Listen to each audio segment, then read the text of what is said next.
Hello friends, everything for exam channel में आपका स्वागत है। आज का टॉपिक है तड़पता भारत। जैसा कि आप जानते हैं कि कोविड-21 के चलते अप्रैल मंथ से भारत पर जो प्रभाव पड़े हैं, जिस तरीके के दौर से हम गुजर रहे हैं, वो बहुत ही चिंताजनक है।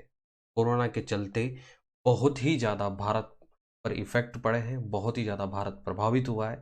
तो इस पर एक छोटा सा वीडियो बनाया है, इस वीडियो को आप जरूर देखें और अंत तक बने रहें।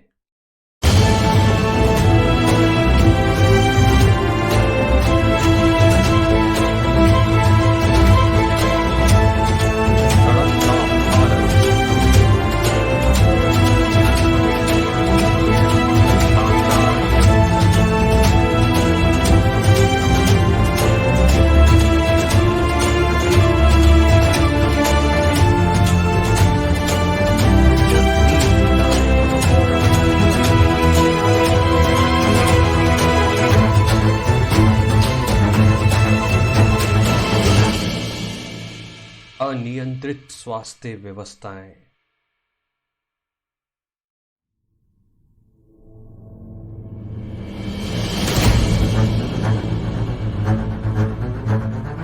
वैक्सीन की कमी,